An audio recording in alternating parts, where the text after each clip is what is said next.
Bonjour Franck et Théo pour la G-Team, pour un nouvel épisode de votre podcast des Birdies plein la tête, du projet au rêve, non du rêve au projet, du projet à l'action et de l'action au succès. Pour en parler aujourd'hui, nous sommes avec un jeune golfeur, John Wayne Coe, c'est ça? Oui, c'est ça. Ouais. Alors j'imagine que tout le monde doit la faire, c'est un peu difficile. On dit John Wayne, c'est ça? Ouais. Il y a pas mal de C'est la versions, façon. mais enfin, ouais, Ok, alors on c'est va assez s'en tenir courant. à ça. John Ouais. Wenko, donc, qui est un tout jeune joueur pro, passé pro cette année sur l'Alps Tour Ouais. et qui veut nous expliquer comment il est passé tout jeune du rêve au projet, du projet à l'action et de l'action au succès. Et aujourd'hui, pour l'interroger, puisqu'il est vraiment au cœur du projet de Théo, pour le coup, eh bien, j'ai un co-intervieweur en la personne du jeune Théo qui va mener une partie de cette interview. Alors, Théo, tu as la parole. Je commence. Alors, déjà, on commence par. Tout petit déjà. On commence par le petit. Tout petit. Donc, tu as habité en Corée jusqu'à 10, 11 ans, c'est ça? Non, je suis né en France. Non. Ah, tu es né en France? Ouais, sinon, j'aurais pas pu jouer en équipe de France. Non. Ok, donc en fait, oui, en fait, c'est ta famille qui est arrivée Ah, ok. en France et toi, tu as toujours grandi ici. Ah oui, je suis né à Créteil. Né à D'accord. Créteil, d'accord. Et Ouais, tu joues maintenant à Bussy, c'est ça? ouais. Ok. D'accord. Alors, Donc, comment se sont fait les. Enfin, à quel âge déjà as-tu commencé le golf? J'ai commencé à 4 ans avec mes parents sur un petit practice et je suis vite allé sur un Bussy. Je suis très vite venu à Bussy et c'était vers 6 ans, 5-6 ans que je suis venu à Bussy et que j'ai commencé à m'entraîner assez sérieusement. Donc, Et donc, justement, nous, chez les Birdie Plein la Tête, on a une différence entre le fantasme et le rêve. Le fantasme, c'est vraiment quand c'est dans ta tête, mais c'est assez lointain. C'est pas vraiment, t'as pas vraiment des objectifs. Et après, le rêve, ça peut même être très ambitieux, mais tu es complètement connecté à ce rêve et tu fais des choses pour y arriver. C'était quand la différence, enfin, quand s'est fait le switch pour toi du fantasme au rêve? euh, J'ai jamais eu vraiment de changement quand j'ai commencé le golf et que je commençais à être un peu conscient de ce que je faisais. Ben, ça a toujours été mon rêve de devenir golfeur professionnel et je me donnais les moyens pour. Donc, il n'y a pas vraiment eu de transition ou quoi. D'accord. J'ai- est-ce que ouais. tu as fait d'autres sports à ces âges-là? Parce que Non, tu étais vraiment tout petit, quoi. Donc, non, j'ai commencé par le golf et j'ai fait que du golf tout le long. d'accord. Et tu venais Ouais. d'une famille de sportifs ou de golfeurs ou pas du tout? Non, pas du tout. Il commençait avec moi juste pour apprendre vite fait, quoi. D'accord. Ouais. Ok, allons-y. Ok, donc c'est devenu un projet. Donc tu as grandi à Créteil, À à Bussy. Paris et à Bussy. Comment donc tu as commencé un cursus enfin, typique, genre Grand Prix, une carrière amateur typique, ou ça s'est passé comment? Ben, pendant un bon moment, j'étais assez jeune, mais j'avais déjà un bon index et j'aurais Mhm. pu participer à des grands prix, mais je n'étais pas du tout au courant de ces tournois-là. D'accord. Donc, je jouais les compétitions de club et un jour, on m'a dit, il y a le Grand Prix de Bussy. Je fais, mais qu'est-ce que c'est que ça? Et en fait, on m'a dit, bah, en fait, tu peux t'inscrire. Donc, je me suis inscrit et dommage, je me suis cassé le poignet et j'ai pas pu le jouer. Mais à partir de cette année-là, j'ai pu jouer le Grand Prix d'Étiole et petit à petit, je me suis mis à jouer les Grands Prix. Et plus tard, ben, transition, des Grands Prix, je suis passé aux tournois un peu internationaux. Et après, beaucoup plus tard, plutôt des tournois pro. Donc, Alors, les premiers Grands Prix, c'était à quel âge du coup? À quel âge tu as commencé à jouer en compétition à ce niveau? c'était 12-13 ans, je crois. D'accord. Ouais. Et est-ce que tu jouais en tant que jeune aussi? Tu faisais des compètes jeunes ou Ça n'existait pas à mon Ah, époque. ça existait. Ah, oui, ok. Non. Enfin, il y avait les mérites, les championnats de France, tout ça, mais il n'y avait pas de Grand Prix jeune ou quoi. Il y avait D'accord. juste les Grands Prix messieurs et on participait à ça. D'accord. Est-ce que tu as fait partie à un moment, il y avait déjà les pôles espoirs ou des choses comme ça ou, Ouais, ouais. Il y a eu les pôles espoirs, mais j'ai jamais intégré cette formation et je suis plutôt resté dans ma zone de confort à Bussy et, avec l'école et j'ai tout fait comme les autres, enfin, comme les autres élèves, et le soir, je m'entraînais. À partir de quand tu as commencé à t'entraîner avec ton coach coréen? C'est tout récent, ça Ah, fait c'est tout récent, 2 ans. d'accord. Ah, ok. Ouais, ça fait 2 ans à peu près. Ok, d'accord. Ouais, Sinon, donc, tu es un pur produit de l'école de golf de Bussy. c'est ça, ouais. Parce qu'il y a une, donc c'est un club c'est un club de région parisienne. C'est pas forcément un des plus prestigieux en termes d'histoire, mais par contre avec un beau palmarès et puis pas mal de jeunes qui en sont sortis. On parle évidemment de Havre, Calmels, des gens comme ça. Ouais. Qu'est-ce qui fait qu'il y a une école de champions comme ça à Bussy?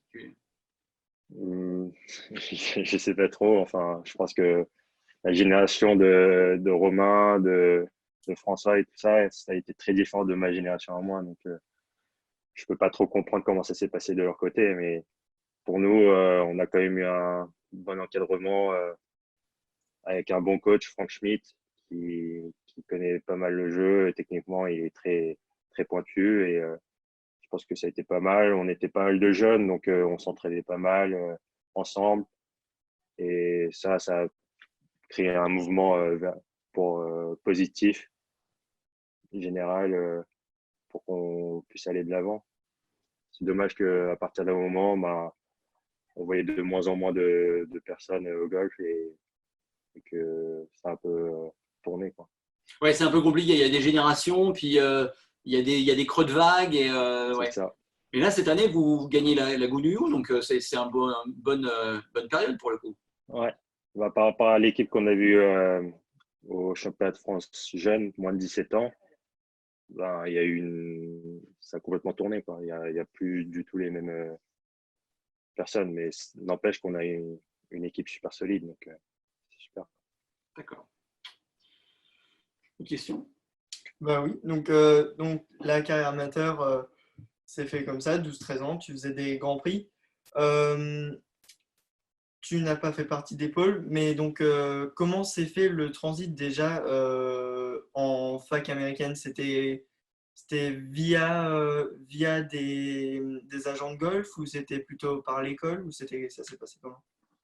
Euh, je n'étais pas du tout renseigné par rapport aux facs américaines, mais Mhm. j'avais envie d'y aller et je me suis pris un peu tard. Et on m'a conseillé d'engager un agent pour trouver des facs. Et c'est lui qui s'est un peu occupé de ça et on m'a trouvé une fac qui me proposait une bourse complète. Donc, je suis parti là-bas. C'était en quelle année ça? Ouais. Je sais pas exactement, c'était juste après le bac. Donc, je sais plus quand j'ai passé le bac, mais peut-être 2016 ou 2017, je crois. D'accord. Ouais. Et t'avais quoi comme bagage? Enfin, c'était quoi ton palmarès amateur à ce moment-là? Je venais de gagner la Mura. D'accord. C'était l'année où j'ai très très bien joué. J'étais passé top 100 mondial, je crois. Ouais, donc, c'était ouais, un très bon moment pour passer aux US. D'accord. Et donc, tu es allé dans quelle fac finalement? À TCU, il y a pas mal de Français là-bas. D'accord. Il y avait Julien Brun, Paul Barjon. D'accord. Ouais, donc, Paul c'était pas mal Barjon comme école. qui a poursuivi l'aventure américaine par le Ouais, Mackenzie il et qui est reste aux maintenant sur le États-Unis. Ouais. Corn Ferry. Donc, ouais, des belles références. Et qu'est-ce que ça a donné alors Ouais. les États-Unis? Pour moi, pas trop bien, donc je jouais pas trop bien. Les études, ça allait, c'était assez facile. Mais au niveau de la structure, ça me plaisait pas trop. Je m'attendais à avoir des entraînements de groupe et tout ça, alors que en fait, pas du tout. On était chacun dans le coin, donc ça m'a pas trop plu. Donc après un an, je suis rentré et j'ai repris mon organisation d'avant. D'accord. Et ça a pris combien de temps à partir du moment où tu es rentré en fac, ça a pris combien de temps pour que tu décides de rentrer? Bon, c'est après un an, enfin, on en a discuté avec mon coach et on s'est dit que c'était mieux que je rentre. Quand tu dis que tu en as parlé avec ton coach en France ou ton coach aux US? Notre coach manager de la fac. D'accord.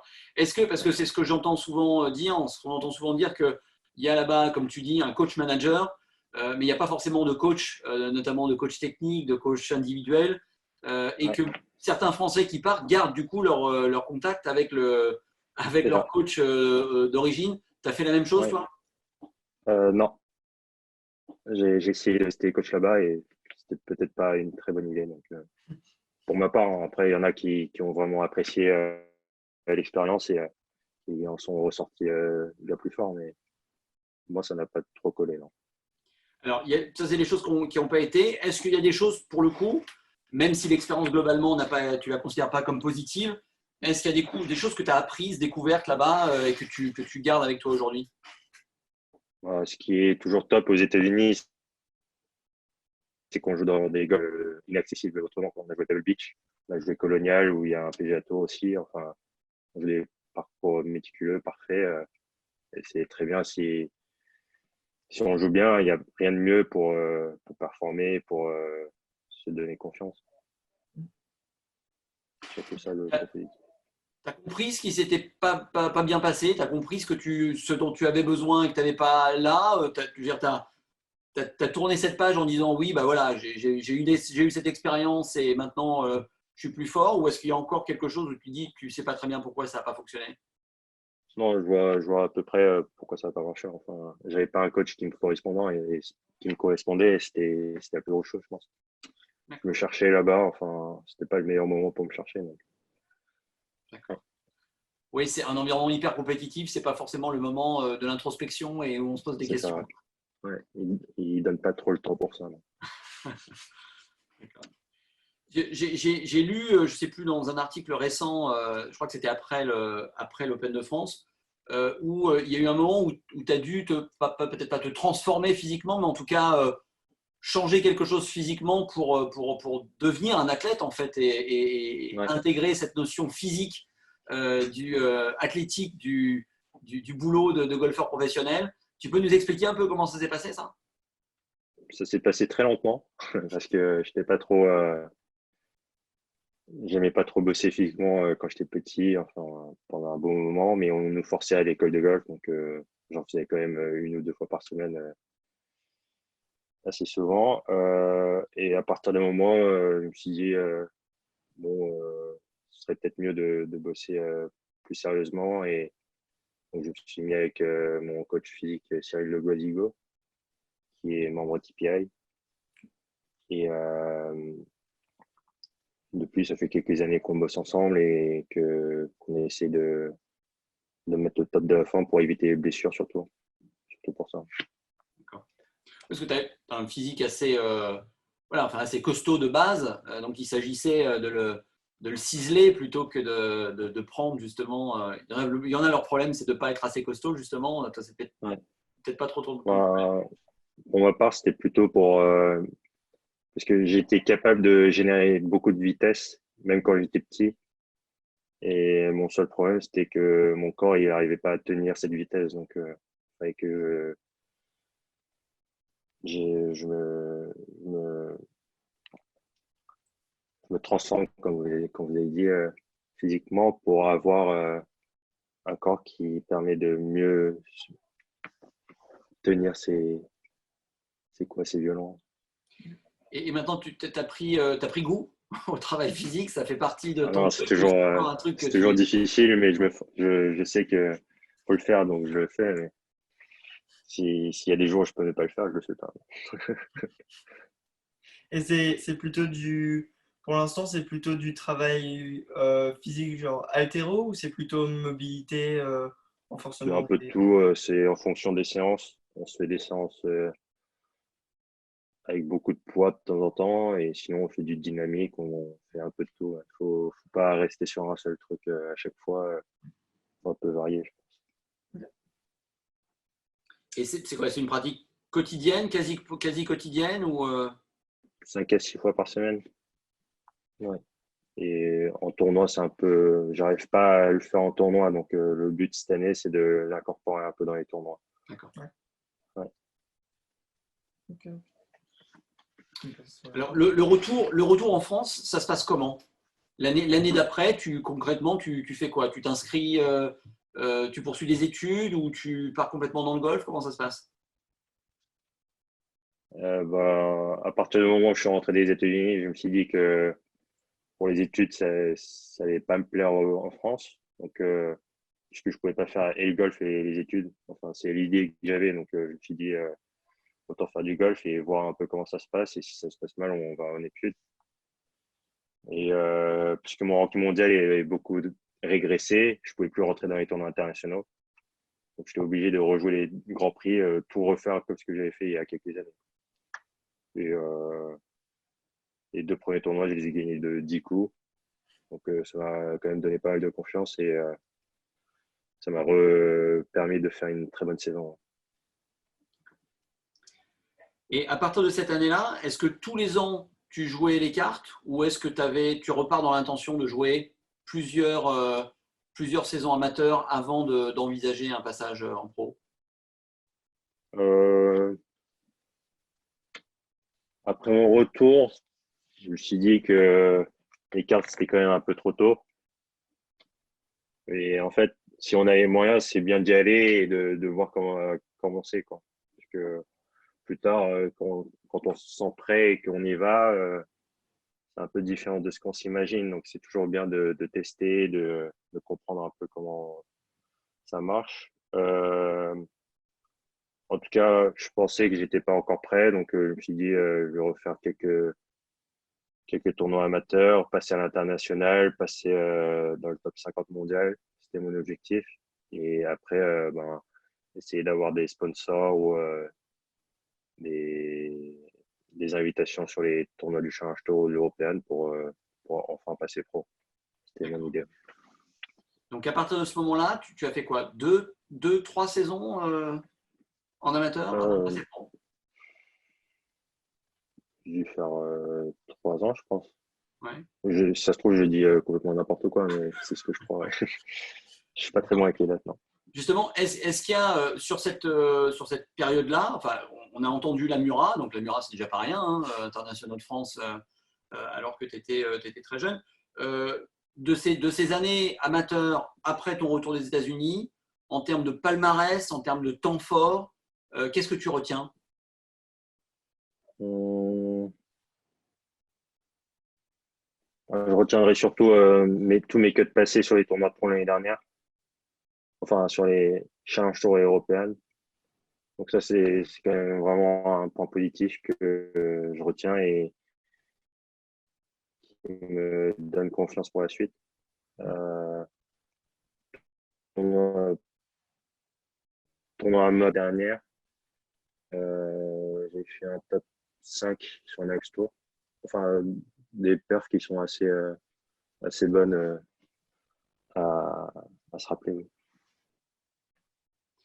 Et quand tu es passé cette année donc pro, c'était une décision qui était presque déjà entérinée en début de saison. Tu disais, voilà, c'est ma dernière saison amateur et cette année je passe. Ou est-ce qu'il y avait encore des doutes en début de saison et ça s'est affirmé au fil de la saison, notamment à la faveur de ces cuts passés sur des tournois pro? J'ai hésité jusqu'à la fin, en vrai. Donc, je savais pas. À la base, non, je pensais passer pro l'année d'avant. Et je me suis dit, non, on va refaire une saison amateur. Et j'ai refait cette saison amateur. Mais je me suis dit, si ça se passe bien, on réfléchira en fin d'année. Et sinon, on refait une saison amateur. J'ai été pas trop pressé. Donc, je me suis dit, on fait les cartes européennes, on voit un peu ce qu'on a et on passe pro à ce moment-là. Mais je me dis, passer pro, c'est pas une si mauvaise idée. J'ai une catégorie sur la Tour, donc on peut performer là-dessus et essayer de monter. Ouais. Ouais. Et pour toi, bah, tu n'as pas fait une très très longue saison à Luxembourg pour le moment, comme elle a été suspendue très vite. Mais quelle est pour toi pour le moment la différence entre une carrière amateur et enfin entre le haut niveau amateur et les débuts pro? Je trouve qu'il n'y a rien qui change. Ouais. J'ai juste de l'argent qui rentre. C'est tout ce qui change. Donc enfin, est-ce que c'est parce que tu te sentais pas prêt ou qu'est-ce qui te euh, Qu'est-ce qui a fait que tu n'es pas passé pro, par exemple, il y a 3 ans, en rentrant des US? Non, ça c'était parce que je savais que j'avais pas eu le jeu pour passer sur l'European Tour, quoi. Mhm. Ça c'était sûr. Je pense qu'il faut passer pro à un moment où on se dit bon, j'ai quand même une chance, je joue pas mal, j'ai quand même fait des résultats. Revenir des États-Unis quand je suis au fin fond du trou, et me dire je vais passer pro, là c'est quand même ambitieux. Donc à ce moment-là, c'était peut-être pas le moment. Je sais plus trop de quoi je parlais. Oui, non, effectivement, c'était sans parler de regret ou quoi que ce soit, mais avec le recul que tu as maintenant, tu te dis, bah oui, finalement, j'aurais très bien pu passer pro quand tu t'es posé la question 2 ans avant. J'aurais pu passer pro à ce moment-là et aller jouer sur l'Alps Tour, sur le Pro Golf Tour, et ça aurait été pas si différent finalement que ça, que de faire 2 saisons de plus au haut niveau amateur. Je sais pas comment Ouais. tu le perçois, toi. Ah non, non, bah ça valait vraiment le coup, oui. Parce que pour la première fois, j'ai pu jouer le British Amateur que j'avais jamais pu jouer à cause du bac. Et j'ai aussi pu jouer l'US Amateur qui était sur un parcours prestigieux, Pinehurst. Donc, enfin, ces expériences-là, ils n'ont pas de coût. Donc, si on peut les jouer, il faut les jouer. Et,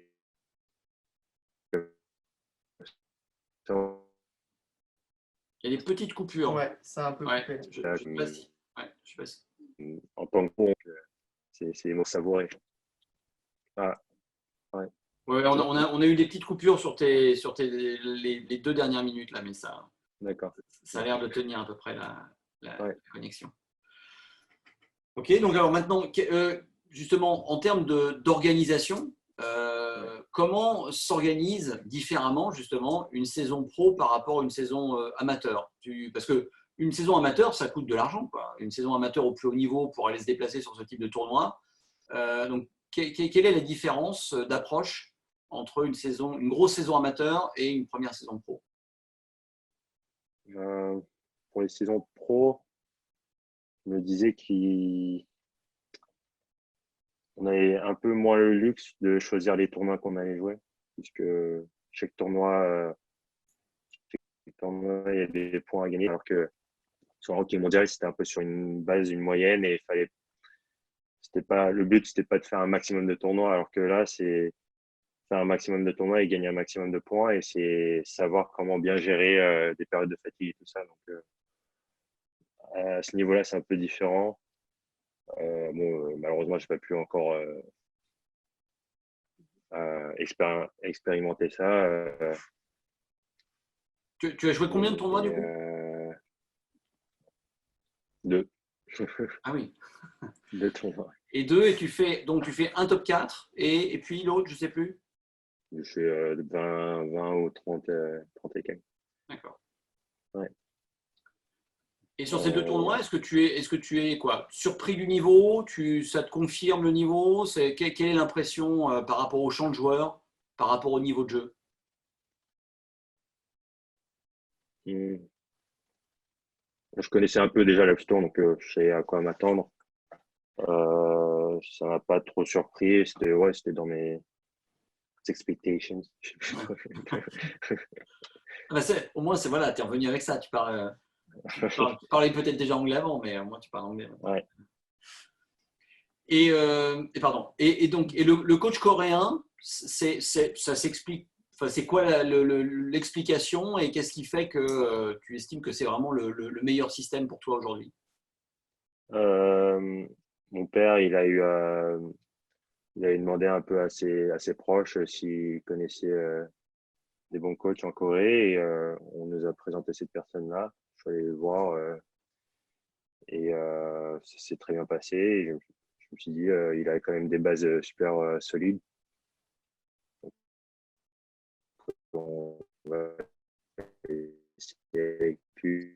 Et bon, c'est ce que j'ai fait. Je me suis dit, bon, bah, c'était pas mal de continuer. Et c'est comme ça que ça fait 2-3 ans que je passe avec lui. Et il s'occupe d'une top joueuse sur la LPGA Tour. Donc, ça m'a aussi incité à bosser avec lui. Mais c'est ça, le golf en Corée, bon, chez les hommes, il y a quelques joueurs, mais chez les femmes, pour le coup, c'est un truc énorme.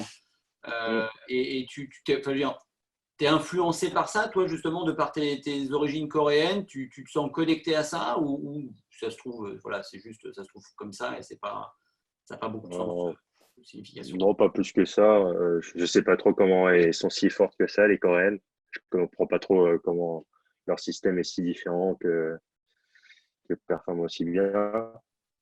Mais voir que il a avec lui une joueuse qui est d'un tel calibre, ça me dit que il y a peut-être une raison pour ça et que ça m'incite à travailler avec lui. Ouais. Bon, oui. Donc, tu nous as déjà parlé de ton préparateur physique, Cyril Le Goisigo, mais comment est constituée ton équipe? As-tu un préparateur mental, un manager, agent? Je viens d'embaucher un agent, mais bon, pour le moment, on est un peu dans le processus de me faire connaître un peu. Qu'on a mis en place quelques médias, voilà. Préparateur physique, euh, coach, swing coach, donc mon coach coréen, et aussi un Bussy Frank Schmidt qui fait un peu le relais de temps en temps. Et j'ai un coach de putting qui s'appelle David Ames. Mm.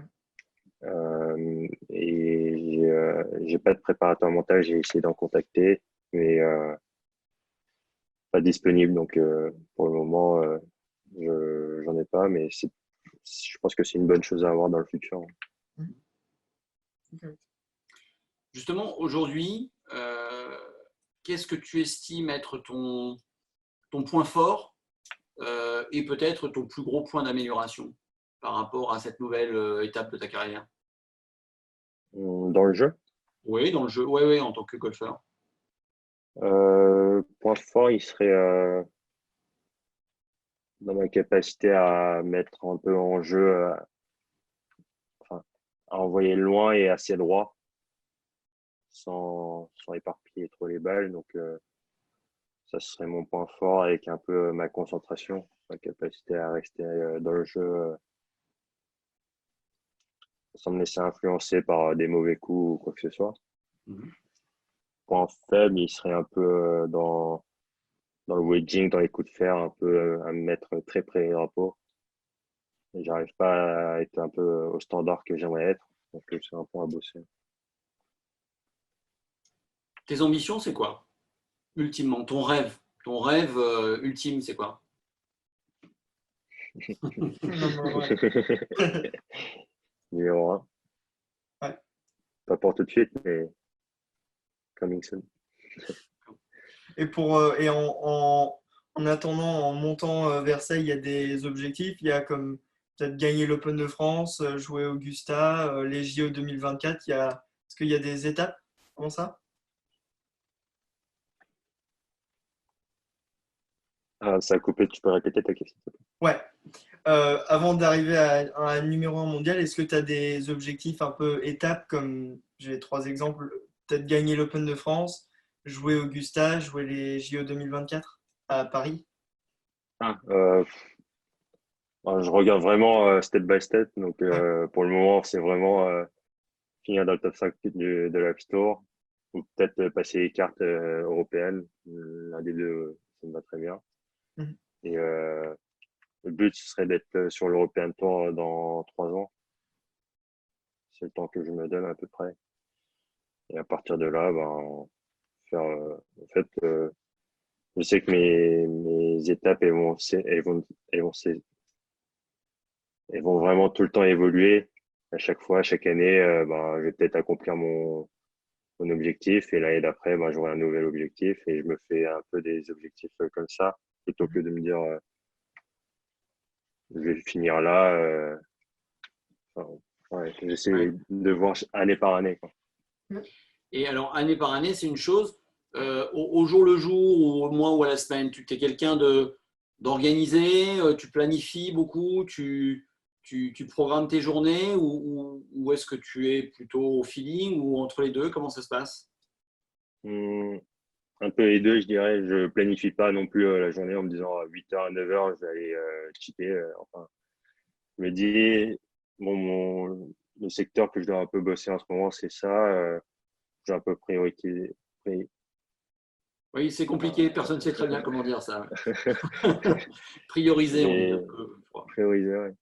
Je vais prioriser tel secteur, mais je vais quand même entretenir le secteur qui va bien en ce moment.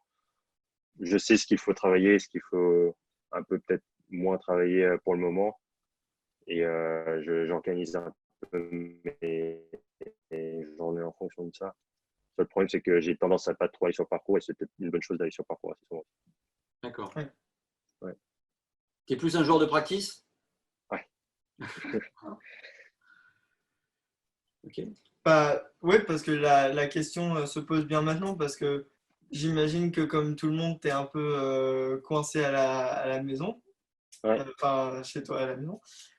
Déjà, comment c'est passé, enfin, comment as-tu réagi au fait d'apprendre que tu allais devoir rentrer, parce que peut-être tu étais à l'étranger, peut-être tu étais encore en Égypte? Moi, j'étais en Égypte, mais à ce moment-là, c'était quand ça commençait. Donc, enfin, en Europe, ça commençait à ce moment-là. Donc, on s'est dit, ça va, on va encore jouer quelques tournois et en fait, annuler. Et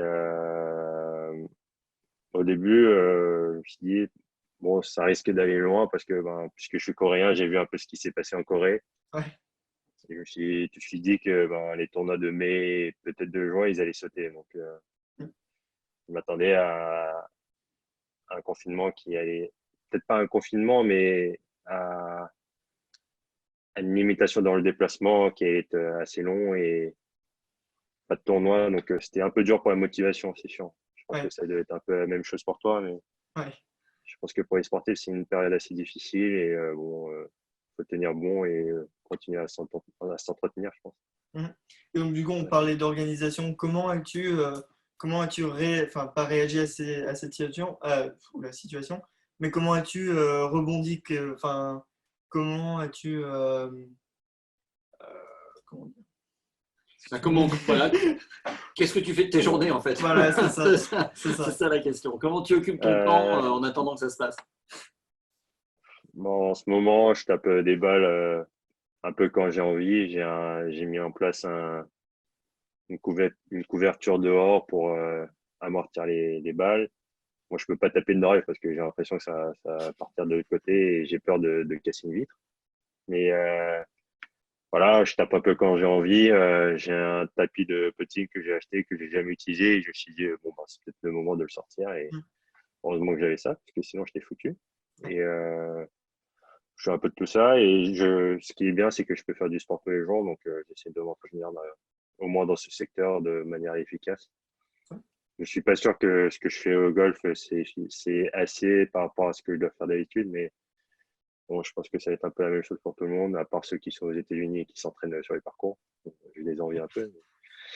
Ouais, on fait ce qu'on peut et on reste chez soi.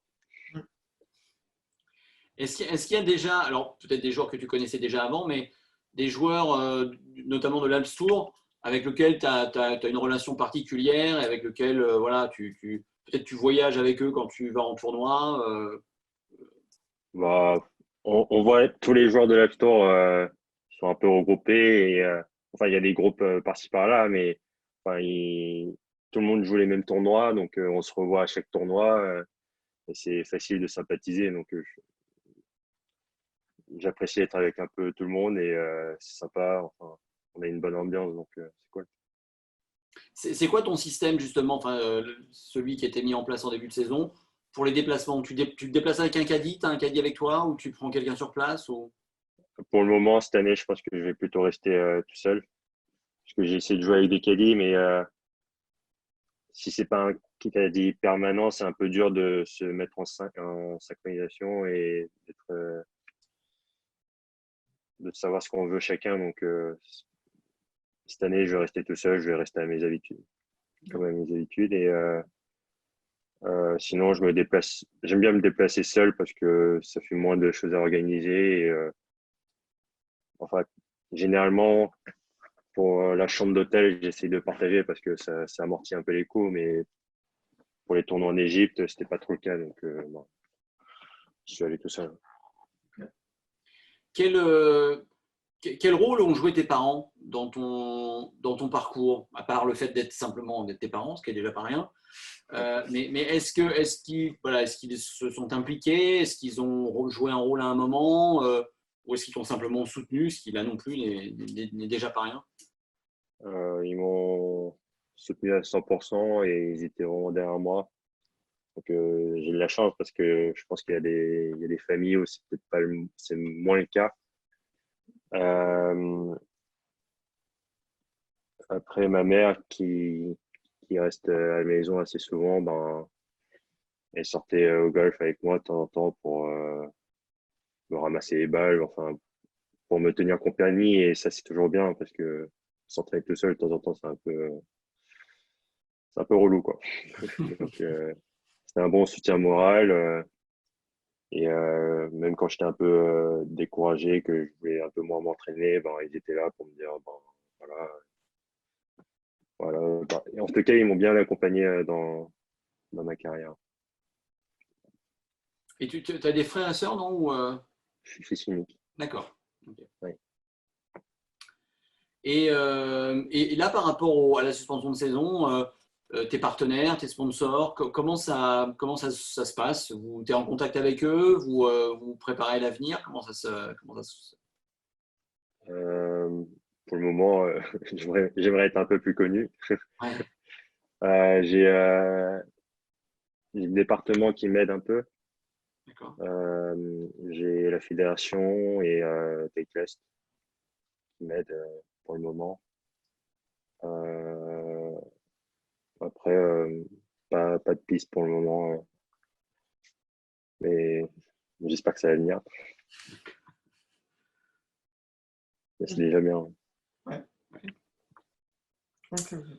Ok. Eh ben, écoute, merci pour ces réponses qui nous permettent de voir un petit peu mieux comment ça se passe pour un jeune joueur. Ben, on espère qu'on se retrouvera dans quelques mois pour faire le bilan de la saison et qu'il y aura quelque chose à dire, qu'il y aura quelque chose de plus à dire que maintenant, quoi. Ouais. Ouais. Merci à vous, c'était sympa. Ben, écoute, on va diffuser ça modestement et j'espère que ça va contribuer à ta célébrité. Merci. Pour faire connaître, pour booster ton... On vise les 1000 followers, allez. Voilà, ouais, on y va. Allez, c'est parti. Merci à toi. Beaucoup. Bonne fin de journée, bon courage pour l'entraînement, confinement et à très bientôt pour la reprise des compétitions. Merci à toi aussi. Merci. Bonne soirée, merci. Au revoir.